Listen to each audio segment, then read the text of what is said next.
Breaking news. President Donald Trump scraps New World Order TPP trade deal by executive order. President Donald Trump signed an executive order withdrawing the U.S. from the proposed Trans-Pacific Partnership trade deal. Mr. Trump kicked off his first full week in office by issuing the major reversal of Barack Obama's signature trade deal, pulling away from Asia. The president strongly opposed the 12-country trade pact, a signature theme of his campaign, but the agreement had not yet received Senate approval, so the executive order was more of a formality. The Senate was likely to scrap the agreement considering strong public anxiety over the deal. Democratic presidential candidate Bernie Sanders also campaigned against the TPP. "Great thing for the American worker what we just did," Mr. Trump said while signing the order in the White House Oval Office.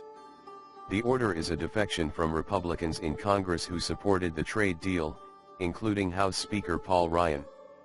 Mr. Obama worked with the Republican leader to pass legislation to grant the president authority to negotiate the trade agreement. Ranking Senate Republicans were quick to criticize Mr. Trump's decision to pull away from the TPP. President Trump's decision to formally withdraw from the Trans-Pacific Partnership is a serious mistake that will have lasting consequences for America's economy and our strategic position in the Asia-Pacific region, said Arizona Sen. John McCain. Democrat Sen. Sherrod Brown said Mr. Trump had made the wrong decision and that it would ultimately give China more influence over the region. But Bernie Sanders, who was a vocal opponent of the TPP during his presidential campaign, praised Mr. Trump for his actions, saying the deal was dead and gone. "Now is the time to develop a new trade policy that helps working families, not just multinational corporations," Mr. Sanders said in a statement. "If President Trump is serious about a new policy to help American workers, then I would be delighted to work with him." Democratic Rep. Keith Ellison echoed Mr. Sanders' sentiment, and called on President Trump to follow up on the action and work to benefit working-class Americans, not fellow billionaires. The activists, advocates, and American workers who have spent the past 5 years fighting this trade deal deserve the credit for bringing about the end of the TPP, not President Trump, he said in a statement for the Congressional Progressive Caucus.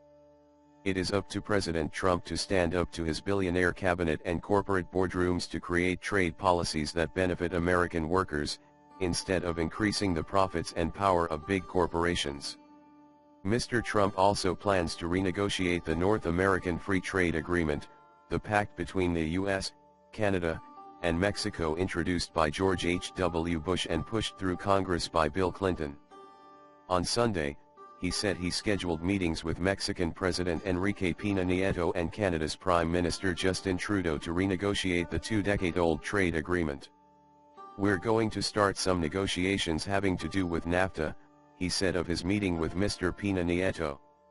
He said he would also discuss immigration and border security with Mr. Peña Nieto.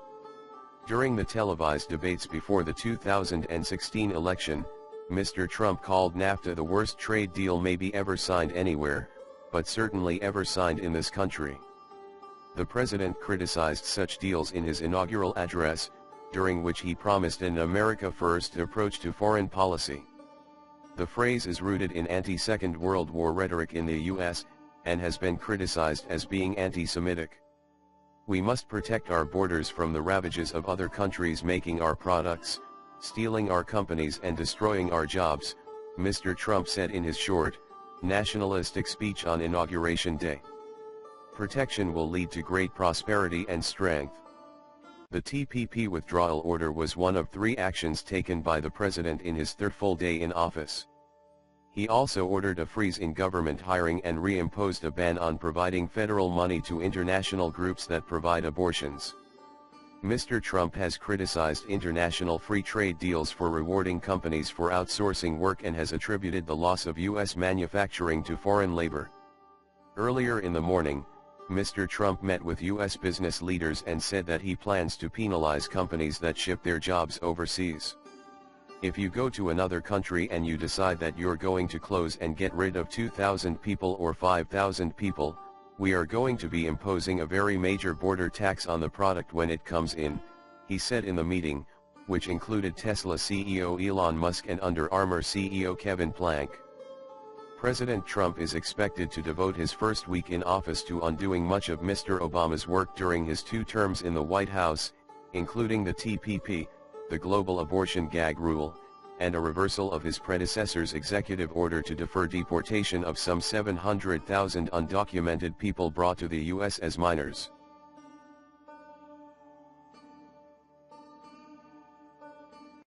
Thanks for watching.